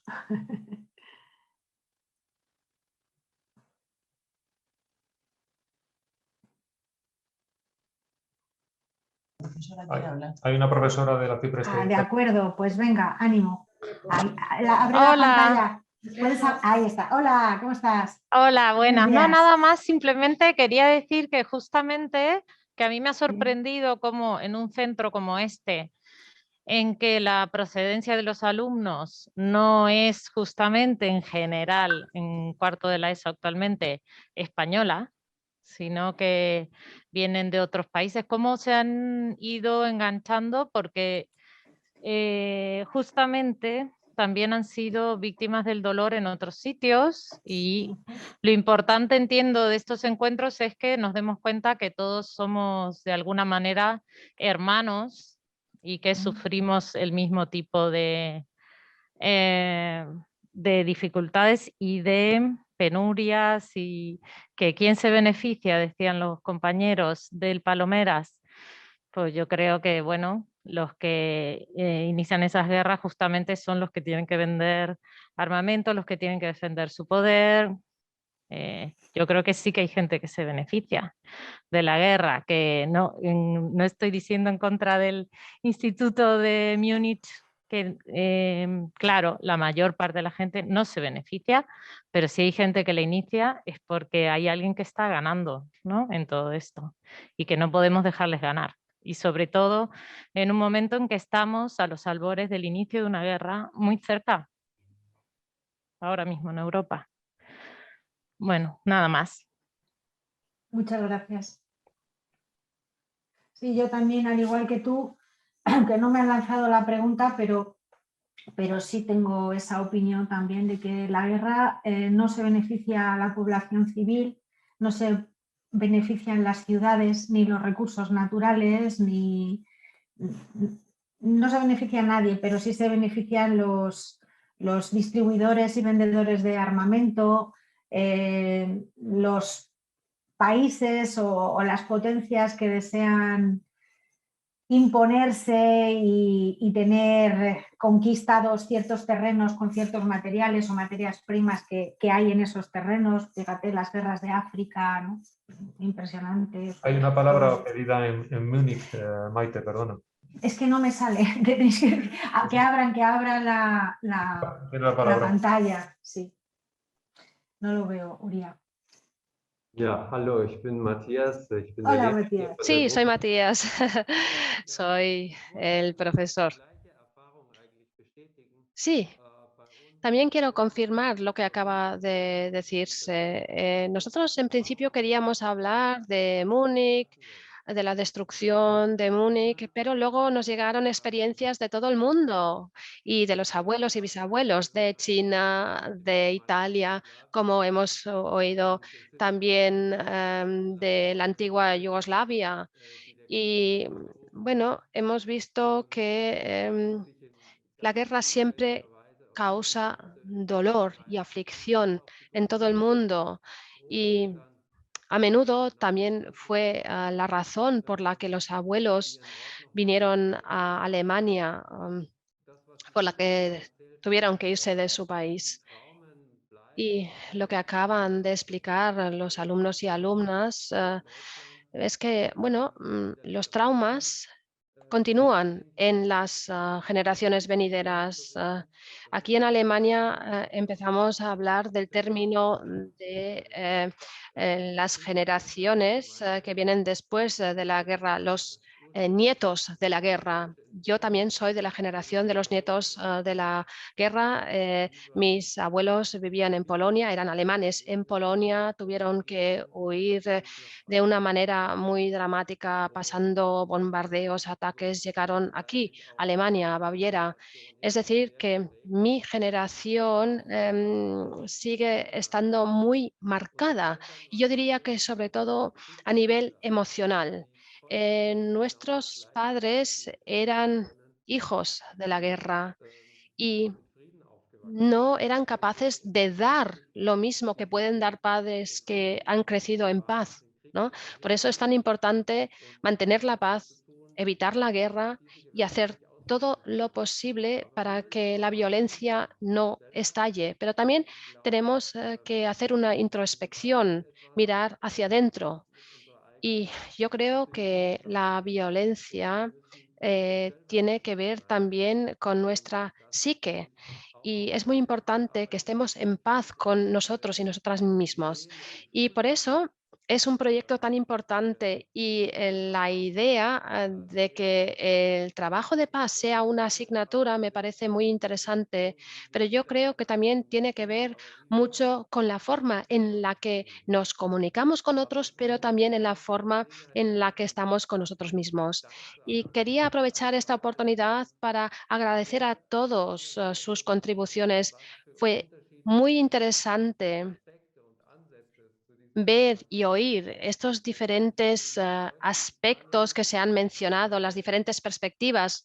Muchas gracias a vosotros y vosotras en España. Fue muy interesante oír vuestra perspectiva y os lo agradezco mucho. Y aguardamos poder estar en contacto con vosotros en el futuro. Muchas gracias. Muchas gracias, Matías. Hay una palabra pedida en el arcipreste de Ita. Pues adelante, adelante.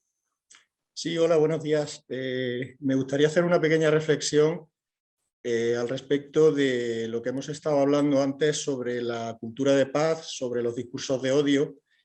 En España, en este momento, que nos creíamos un poquito especiales al respecto de del no florecimiento de los movimientos de ultraderecha, estamos viendo cómo se está produciendo un renacer de ese tipo. Quizás nunca estuvieron fuera, estuvieron siempre dentro, larvados, pero en la actualidad se está viviendo un renacer.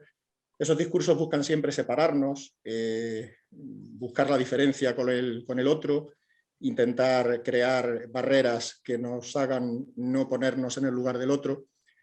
Lo que estamos viendo aquí esta mañana, por el contrario, es cómo aquello a lo que lleva esos discursos de odio, que es la guerra, nos iguala.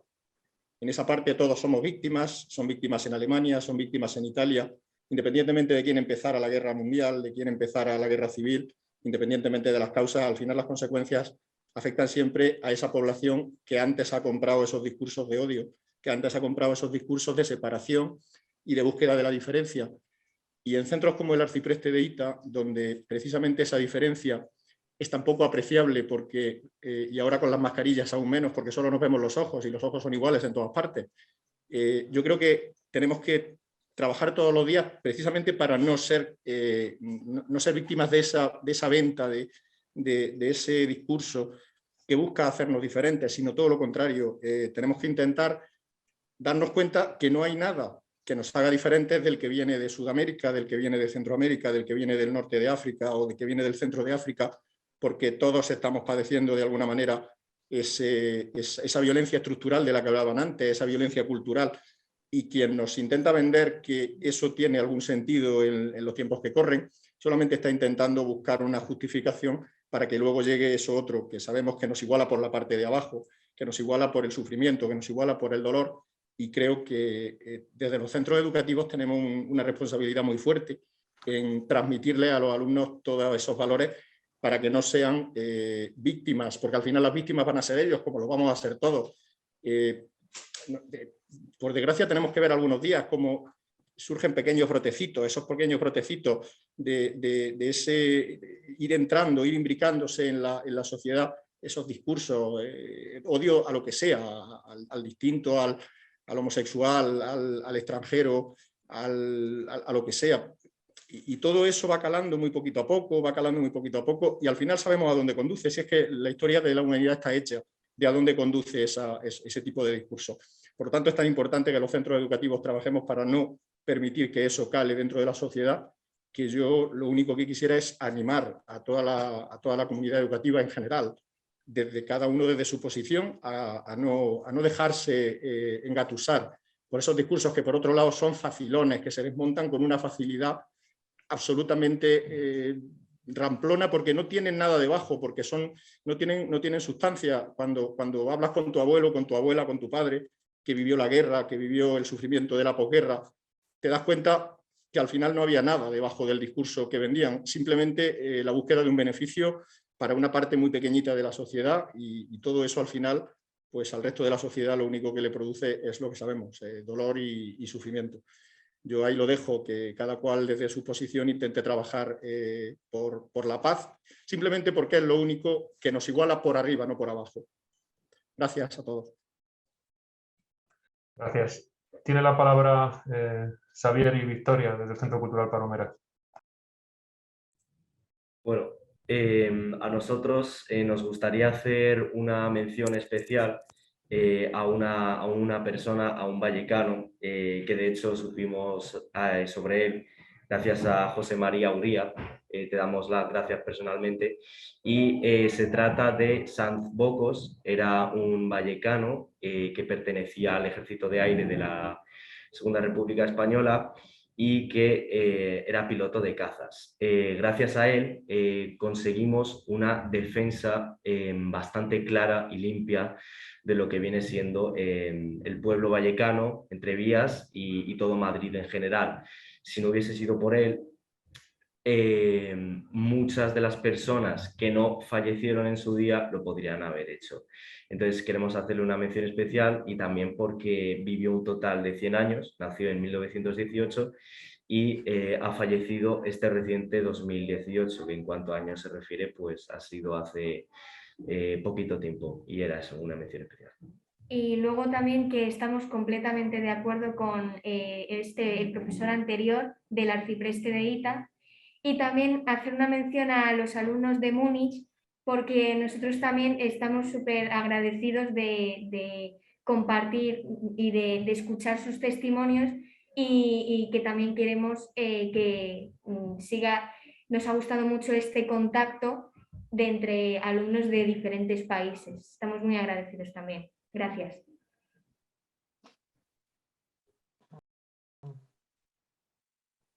No sé si hay alguien más que tiene pedida la palabra. Si es así, que abra la pantalla y comience a exponer sin problema. Creo que está todo el mundo bien. Bueno, yo estoy muy contenta, muy agradecida. Estoy totalmente de acuerdo con las intervenciones que habéis hecho todos y todas, alumnos, alumnas, profesores y profesoras. Estoy muy en la línea de lo que proponían. Maite, perdona, piden la palabra en Múnich. Vale, acabo de hablar y ahora. Estoy bastante de acuerdo con lo que ha compartido Matías, ¿no? Sobre esa mirada interna, esa conciencia de actitud de paz, ¿no? Como que el inicio de este recorrido comienza en uno, responsablemente. Me parece una buena perspectiva. Pues abre la pantalla quien sea. paso palabra. Tiene la palabra Monique. Ja, hallo. Sí, hola, soy Martín. También muchísimas gracias por todas las intervenciones. Me pareció todo interesantísimo y quisiera hacer una pregunta sobre un tema que ya mencionábamos anteriormente. ¿De quién se beneficia de la guerra? Y escuchábamos que sobre todo se benefician de las personas que tienen intereses políticos detrás de la guerra, por ejemplo, los que venden armamento. Y solo quisiera preguntar qué es lo que vosotros pensáis que podemos hacer contra todo eso para que no tantas personas se puedan beneficiar de una guerra. Me puedo imaginar, por ejemplo, en Alemania. Hay muchas empresas que fabrican armamento y que lo exportan a los territorios donde hay guerra y la población civil lo sufre allí. Y me gustaría saber si os podéis imaginar, si, en vuestra opinión, cuál sería una buena oportunidad para evitar que muchos se beneficien de la guerra. No sé. Por ejemplo, limitar la producción de armamento en Europa. O quizá prohibirlo, ¿no? No sería una mala idea. Me gustaría preguntaros todo eso.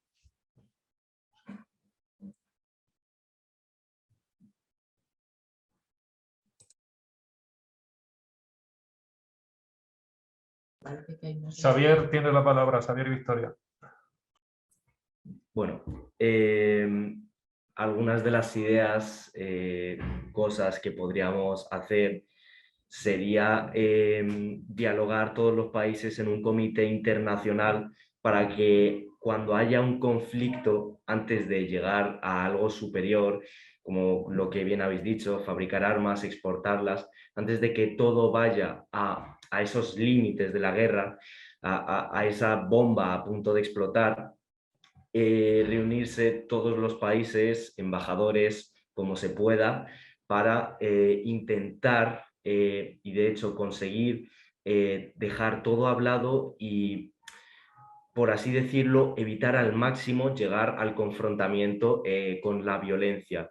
En este comité internacional imaginario del cual estoy hablando, pues se podrían aplicar nuevas leyes internacionales, como por ejemplo que si estas empresas exportadoras y fabricantes de todas estas armas exportan un número muy grande de armas, pues al final y al cabo, de una manera indirecta, una violencia indirecta, como antes han hablado nuestros compañeros del arcipreste de ITA, esas empresas también están matando a gente. Esas armas se van a utilizar para la violencia, para asesinar. Entonces,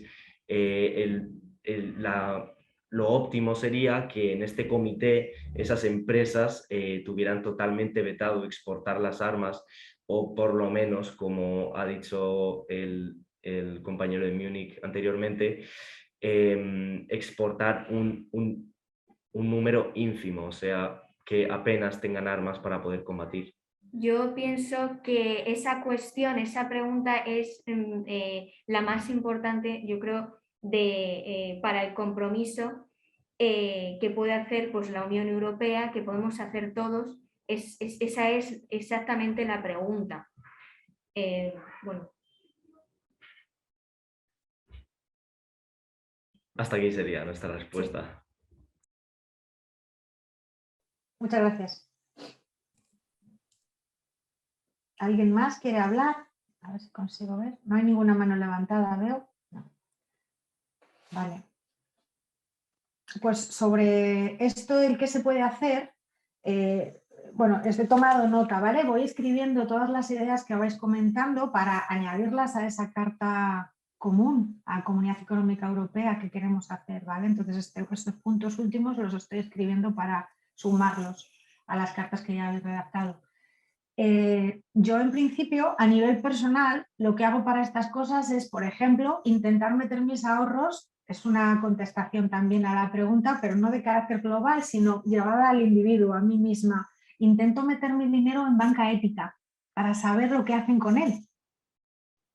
Porque muchas veces metemos nuestro dinero como usuarios, consumidores, habitantes, vecinos, vecinas, como personas, metemos nuestro dinero y no sabemos lo que se hace en esos fondos, dónde se invierte. A veces no se invierte en cosas que se adecúan a nuestra ética moral personal. Con lo cual sí veo interesante ser conscientes de dónde ponemos nuestro dinero, por ejemplo, de cara a esto que ha planteado el compañero de Múnich. Y ya estoy, paso palabra.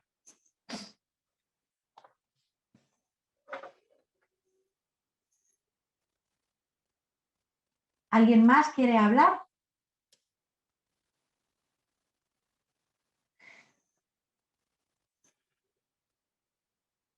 No veo ninguna manita alzada, entonces le voy a pasar la palabra. Voy a cerrando esta parte ya de preguntas, de debate abierto, agradeciendo vuestra espontaneidad, naturalidad, vuestro interés, vuestro esfuerzo, vuestro trabajo a todos y a todas, que lo habéis hecho fenomenal.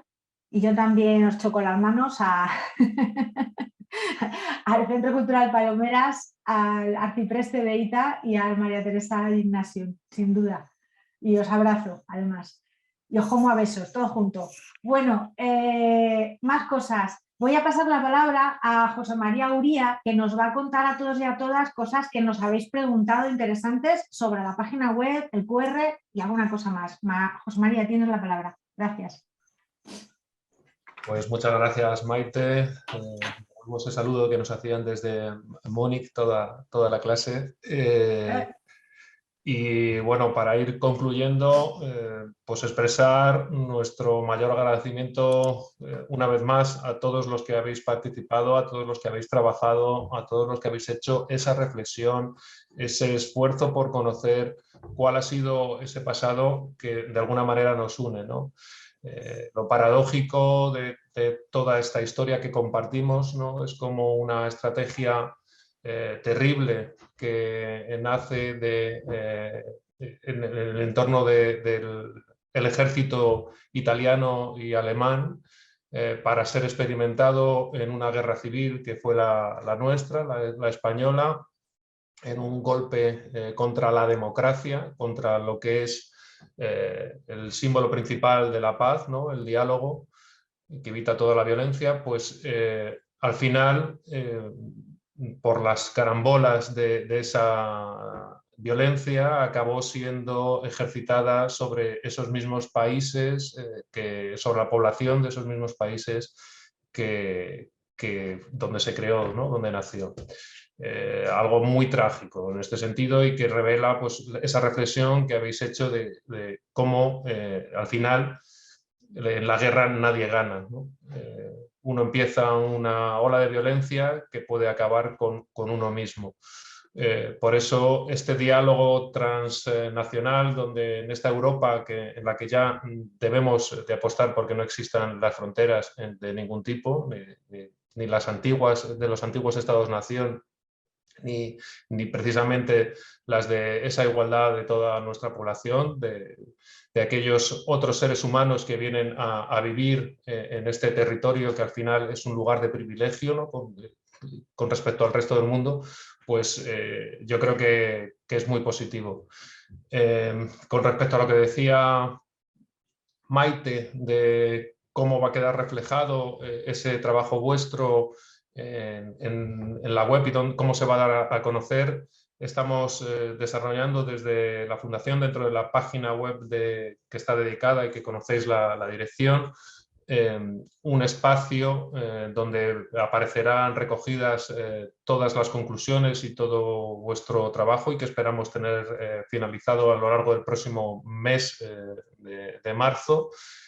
Vamos a hacer presentaciones de todo este trabajo tanto en Italia como tanto en Roma como en Múnich, y os mantendremos informados, en Madrid también, perdonad, como estoy en Madrid doy por hecho que en Madrid ya se sabe qué se va a hacer. En las tres ciudades, actos a los que os invitaremos a que asistáis y a compartir. Y además, bueno, está pendiente ese gran mural que queremos, que por limitaciones físicas solamente podrá ser expuesto en Madrid, que dará acceso a todo ese contenido a partir de un diseño de un QR artístico que están haciendo desde la Facultad de Bellas Artes de la Universidad Rey Juan Carlos.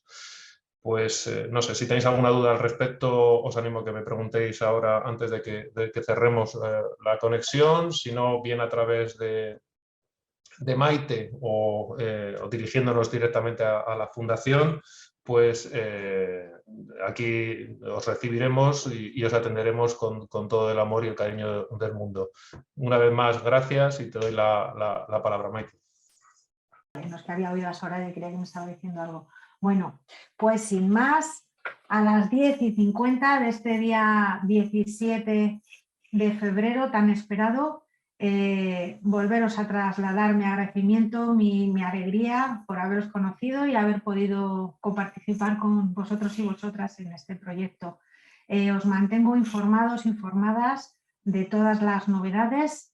Se están procesando ya diferentes equipos de las universidades. Bueno, el equipo de Miguel Moñita ya está procesando lo que son vuestras imágenes, vuestros textos para hacer y elaborar esa web y esos audios también. Lo veréis todo y os encontraréis ahí, podréis mostrarlo. Por supuesto, tenéis plena libertad para poder hacer uso de este material, colocar en vuestras web de los institutos pues, la información al respecto, lo que queráis y lo que consideréis. Muchísimas gracias. Me quedo con algo, yo me quedo con una cosa. Vosotros habéis expuesto muchas cosas, ¿no?, con las que os quedáis. Yo me quedo con esas ganas de encontraros entre los jóvenes de los diferentes países y, bueno, yo desde aquí os lanzo si hay una posibilidad de algún hermanamiento entre los institutos porque os apetezca seguir el contacto o, no sé, creativamente realizar algún tipo de actividad. Creo que no habría ninguna imposibilidad para ello, que estaría bonito y bueno, sería bueno. Bueno, poco más. Un abrazo y nos vemos pronto. Muchísimas gracias a todos y a todas por participar en este proyecto. Gracias. También a la Fundación, a José María, a Soraya. Muchísimas gracias. Gracias a todos. Gracias, gracias. Chus. Gracias. Siamo presto. Chus. Hasta luego. Muchas gracias. Chao. Chao.